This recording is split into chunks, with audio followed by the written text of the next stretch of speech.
আপনি যদি এই 5টা কাজ করেন, আল্লাহ পাক দুনিয়ায় রিজিক বৃদ্ধি করে দিবে। কি বৃদ্ধি করে দিবে? 5টা কাম সবাই করতে হবে, নারী পুরুষ ধনী গরিব সবাইকে, কালো ধলা যারা আছে, 5টা আমল করতে হবে। 1 নম্বর আমল হলো আপনার যে রিজিক আছে সেই রিজিক থেকে আল্লাহর পথে দান করতে হবে। কোন পথে? এখন আল্লাহ পাক দলিল দিচ্ছে, দান করলে কি হবে? লা তানালুল বিররা হাত্তা তুনফিকু মিম্মা তুহিব্বুন ওয়া মা তুনফিকু মিন শাইইন ফাইন্নাল্লাহা বিহি আলীম। আল্লাহ বলতেছে যে শোনো, তুমি কোশ্চেন করে আল্লাহর কল্যাণ লাভ করতে পারবে না যতক্ষণ পর্যন্ত আমার আল্লাহর পথে না খরচ করবে, ভালো কাজের জন্য তুমি খরচ না করবে। যে সম্পদকে তুমি কষ্ট করে অর্জন করেছো, তুমি কি করেছো? ওই সম্পদ তোমার প্রতি মহাব্বত হয়ে গেছে, দান করলেই পুড়ে যায়, এটা ভুল কথা। দান করলে আল্লাহ পাক আপনাকে অন্য সাইড দিয়ে আল্লাহ পাক আপনাকে রিজিক দিয়ে বৃদ্ধি করে দিবে। বলেন সুবহানাল্লাহ। কি করে দিবে? বৃদ্ধি করার মালিক আমার আল্লাহ। পৃথিবীর জমিনের এমন কেউ নাই যে আপনার সম্পদের মধ্যে, আপনার রিজিকের মধ্যে আপনার কি করবে? আপনার টাকা পয়সা রিজিক গুলো আপনার বৃদ্ধি করতে পারবে? কেউ পারবে না। পারে কে? তাহলে আল্লাহ পাক বলেছে দান করতে হবে। 2 নম্বর হচ্ছে হলো মন থেকে অন্য মানুষের যদি, আপনার মুসলমান ভাইয়ের যদি খুব ভালো চলে, কি চলে? ভালো চলে না? অনেক মানুষের ভালো চলে, মন সয় না, মনের মধ্যে খারাপ লাগে, আছে কি নাই? তাহলে অন্য মুসলমান ভাইদের ভালো চলে, তাকে আরো ভালো পরামর্শ দিবেন যে ভাই আরো ভালো, তোমার জন্য দোয়া করি ভাই, তোমার জন্য দোয়া করি ভাই, যেন আল্লাহ পাক তোমাকে ভালো রাখে, আরো ভালোভাবে তুমি চলে। এইভাবে তাকে ভালো ভালো সাইড দিয়ে বুঝাতে হবে, তাকে ভালো সাইড দিয়ে বুঝাতে হবে। আর যে ভালো চলবে তাকে যত রকম মানুষ আছে কি করে, তাকে যত আরো দাবান যায়। আল্লাহ পাক বলতেছে যে কোন বান্দা যদি অন্যের ভালো না চায়, আল্লাহ পাক তার ভালো চাই না।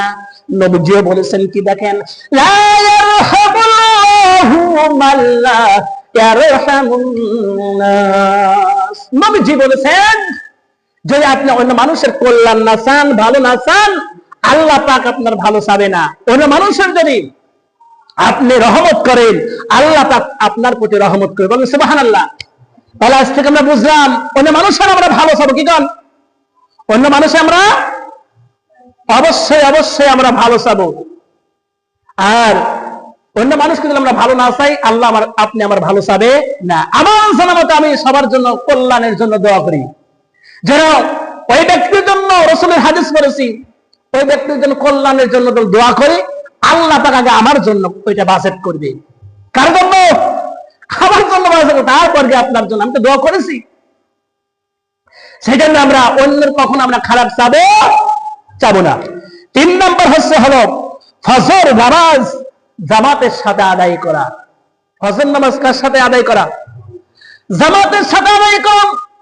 আল্লাহ পাক বলতেছে যে আকিমিস সালাতা লিদুলুকিশ শামসি ইলা গাসাকিল লাইলি ওয়া কুরআনাল ফাজর ইন্না কুরআনাল ফাজরি কানা মাশহুদা।